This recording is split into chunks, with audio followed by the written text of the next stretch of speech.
दोपहर का भोजन। सिद्धेश्वरी ने खाना बनाने के बाद चूल्हे को बुझा दिया और दोनों घुटनों के बीच सिर रखकर शायद पैर की उंगलियां या जमीन पर चलते छींटे छींटियों को देखने लगी। अचानक उसे मालूम हुआ कि बहुत देर से उसे प्यास लगी है। वह मतवाले की तरह उठी और गगरे से लोटा भर पानी लेकर गट-गट चढ़ा गई। खाली पानी उसके कलेजे में लग गया और वह हाय राम कहकर वहीं जमीन पर लेट गई। आधे घंटे तक वहीं उसी तरह पड़ी रहने के बाद उसके जी में जी आया। वह बैठ गई, आंखों को मल मल कर इधर उधर देखा और फिर उसकी दृष्टि ओसारे में अध टूटे खटोले पर सोए अपने 6 वर्षीय लड़के प्रमोद पर जम गई। लड़का नंग धड़ंग पड़ा था। उसके गले तथा छाती की हड्डियां साफ दिखाई देती थीं। उसके हाथ पैर बासी ककड़ियों की तरह सूखे तथा बेजान पड़े थे और उसका पेट हंडिया की तरह फूला हुआ था। उसका मुख खुला हुआ था और उस पर अनगिनत मक्खियां उड़ रही थीं। वह उठी, बच्चे के मुंह पर अपना एक फटा गंदा ब्लाउज डाल दिया और एक आध मिनट सुन्न खड़ी रहने के बाद बाहर दरवाजे पर जाकर किवाड़ की आड़ से गली निहारने लगी। 12 बज चुके थे। धूप अत्यंत तेज थी और कभी एक दो व्यक्ति सिर पर तौलिया या गमछा रखे हुए या मजबूती से छाता ताने हुए फुर्ती के साथ लपकते हुए से गुजर जाते। 10-15 मिनट तक वह उसी तरह खड़ी रही, फिर उसके चेहरे पर व्यग्रता फैल गई और उसने आसमान तथा कड़ी धूप की ओर चिंता से देखा। एक दो क्षण बाद उसने सिर को किवाड़ से काफी आगे बढ़ाकर गली के छोर की तरफ निहारा, तो उसका बड़ा लड़का रामचंद्र धीरे धीरे घर की ओर सरकता नजर आया। उसने फुर्ती से एक लोटा पानी ओसारे की चौकी के पास नीचे रख दिया और चौके में जाकर खाने के स्थान को जल्दी जल्दी पानी से लीपने पोतने लगी। वहां पीढ़ा रखकर उसने सिर को दरवाजे की ओर घुमाया ही था कि रामचंद्र ने अंदर कदम रखा। रामचंद्र आकर धम से चौकी पर बैठ गया और फिर वहीं बेजान सा लेट गया। उसका मुंह लाल तथा चढ़ा हुआ था, उसके बाल अस्त व्यस्त थे और उसके फटे पुराने जूतों पर गर्द जमी हुई थी। सिद्धेश्वरी की पहले हिम्मत नहीं हुई कि उसके पास आए और वहीं से वह भयभीत हिरनी की भांति सिर उचका घुमाकर बेटे को व्यग्रता से निहारती रही। किंतु लगभग 10 मिनट बीतने के पश्चात भी जब रामचंद्र नहीं उठा, तो वह घबरा गई। पास जाकर पुकारा बड़कू बड़कू, लेकिन उसके कुछ उत्तर न देने पर डर गई और लड़के की नाक के पास हाथ रख दिया। सांस ठीक से चल रही थी। फिर सिर पर हाथ रखकर देखा, बुखार नहीं था। हाथ के स्पर्श से रामचंद्र ने आंखें खोलीं। पहले उसने मां की ओर सुस्त नजरों से देखा, फिर झट से उठ बैठा। जूते निकालने और नीचे रखे लोटे के जल से हाथ पैर धोने के बाद वह यंत्र की तरह चौकी पर आकर बैठ गया। सिद्धेश्वरी ने डरते डरते पूछा, खाना तैयार है, यहीं लगाऊं क्या? रामचंद्र ने उठते हुए प्रश्न किया, बाबूजी खा चुके। सिद्धेश्वरी ने चौके की ओर भागते हुए उत्तर दिया, आते ही होंगे। रामचंद्र पीढ़े पर बैठ गया। उसकी उम्र लगभग 21 वर्ष की थी। लंबा, दुबला पतला, गोरा रंग, बड़ी बड़ी आंखें तथा होठों पर झुर्रियां। वह एक स्थानीय दैनिक समाचार पत्र के दफ्तर में अपनी तबीयत से प्रूफ रीडरी का काम सीखता था। पिछले साल ही उसने इंटर पास किया था। सिद्धेश्वरी ने खाने की थाली सामने लाकर रख दी और पास ही बैठकर पंखा करने लगी। रामचंद्र ने खाने की ओर दार्शनिक की भांति देखा। कुल 2 रोटियां, भर कटोरा पनियाई दाल और चने की तली तरकारी। रामचंद्र ने रोटी के प्रथम टुकड़े को निगलते हुए पूछा, मोहन कहाँ है? बड़ी कड़ी धूप हो रही है। मोहन सिद्धेश्वरी का मंझला लड़का था। उम्र 18 वर्ष थी और वह इस साल हाई स्कूल का प्राइवेट इम्तिहान देने की तैयारी कर रहा था। वह न मालूम कब से घर से गायब था और सिद्धेश्वरी को स्वयं पता नहीं था कि वह कहाँ गया है। किंतु सच बोलने की उसकी तबीयत नहीं हुई और झूठ मूठ उसने कहा, किसी लड़के के यहाँ पढ़ने गया है, आता ही होगा। दिमाग उसका बड़ा तेज है और उसकी तबीयत 24 घंटे पढ़ने में ही लगी रहती है। हमेशा उसी की बात करता रहता है। रामचंद्र ने कुछ नहीं कहा। एक टुकड़ा मुंह में रखकर भरा गिलास पानी पी गया, फिर खाने लग गया। वह काफी छोटे छोटे टुकड़े तोड़कर उन्हें धीरे धीरे चबा रहा था। सिद्धेश्वरी भय तथा आतंक से अपने बेटे को एकटक निहार रही थी। कुछ क्षण बीतने के बाद डरते डरते उसने पूछा, वहां कुछ हुआ क्या? रामचंद्र ने अपनी बड़ी बड़ी भावहीन आंखों से अपनी मां को देखा, फिर नीचा सिर करके कुछ रुखाई से बोला, समय आने पर सब ठीक हो जाएगा। सिद्धेश्वरी चुप रही। धूप और तेज होती जा रही थी। छोटे आंगन के ऊपर आसमान में बादल में एक दो टुकड़े पालकी नावों की तरह तैर रहे थे। बाहर की गली से गुजरते हुए एक खड़खड़िया इक्के की आवाज आ रही थी और खटोले पर सोए बालक की सांस का खर खर शब्द सुनाई दे रहा था। रामचंद्र ने अचानक चुप्पी को भंग करते हुए पूछा, प्रमोद खा चुका? सिद्धेश्वरी ने प्रमोद की ओर देखते हुए उदास स्वर में उत्तर दिया, हाँ, खा चुका। रोया तो नहीं था। सिद्धेश्वरी फिर झूठ बोल गई, आज तो सचमुच नहीं रोया। वह बड़ा ही होशियार हो गया है। कहता था, बड़का भैया के यहाँ जाऊंगा। ऐसा लड़का। पर वह आगे कुछ न बोल सकी, जैसे उसके गले में कुछ अटक गया। कल प्रमोद ने रेवड़ी खाने की जिद पकड़ ली थी और उसके लिए 1.5 घंटे तक रोने के बाद सोया था। रामचंद्र ने कुछ आश्चर्य के साथ अपनी मां की ओर देखा और फिर सिर नीचा करके कुछ तेजी से खाने लगा। थाली में जब रोटी का केवल एक टुकड़ा शेष रह गया, तो सिद्धेश्वरी ने उठने का उपक्रम करते हुए प्रश्न किया, एक रोटी और लाती हूँ। रामचंद्र हाथ से मना करते हुए हड़बड़ाकर बोल पड़ा, नहीं नहीं, जरा भी नहीं। मेरा पेट पहले ही भर चुका है। मैं तो ये भी छोड़ने वाला हूँ। बस, अब नहीं। सिद्धेश्वरी ने जिद की, अच्छा आधी ही सही। रामचंद्र बिगड़ उठा, अधिक खिलाकर बीमार कर डालने की तबीयत है क्या? तुम लोग जरा भी नहीं सोचती हो। बस, अपनी जिद। भूख रहती तो क्या ले नहीं लेता। सिद्धेश्वरी जहां की तहां बैठी ही रह गई। रामचंद्र ने थाली में बचे टुकड़े से हाथ खींच लिया और लोटे की ओर देखते हुए कहा, माँ, पानी लाओ। सिद्धेश्वरी लोटा लेकर पानी लेने चली गई। रामचंद्र ने कटोरे को उंगलियों से बजाया, फिर हाथ को थाली में रख दिया। एक दो क्षण बाद रोटी के टुकड़े को धीरे से हाथ से उठाकर आंख से निहारा और अंत में इधर उधर देखने के बाद टुकड़े को मुंह में इस सरलता से रख लिया, जैसे वह भोजन का ग्रास न होकर पान का बीड़ा हो।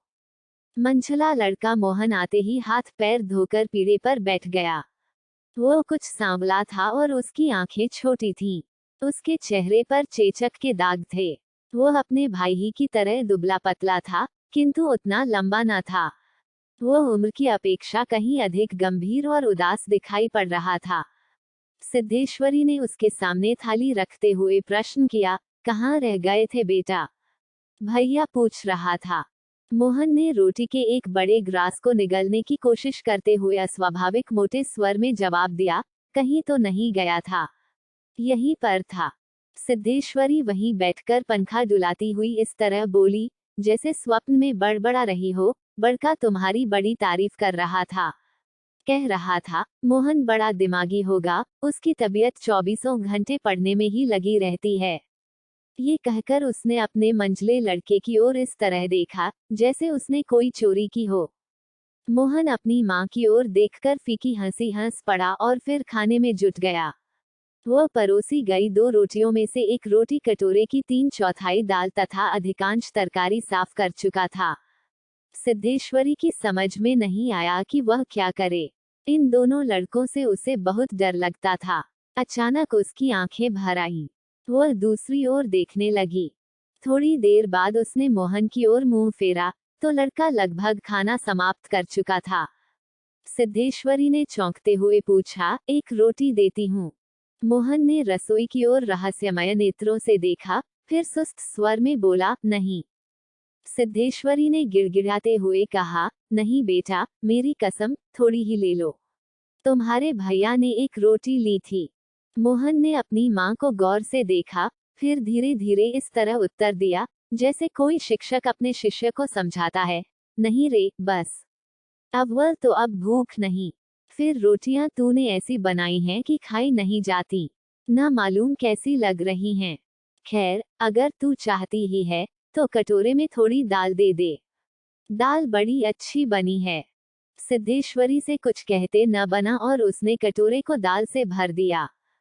मोहन कटोरे को मुंह लगाकर सुड़ सुड़ पी रहा था कि मुंशी चंद्रिका प्रसाद जूतों को खस खस घसीटते हुए आए और राम का नाम लेकर चौकी पर बैठ गए। सिद्धेश्वरी ने माथे पर साड़ी को कुछ नीचे खिसका लिया और मोहन दाल को एक सांस में पीकर तथा पानी के लोटे को हाथ में लेकर तेजी से बाहर चला गया। 2 रोटियां, कटोरा भर दाल, चने की तली तरकारी।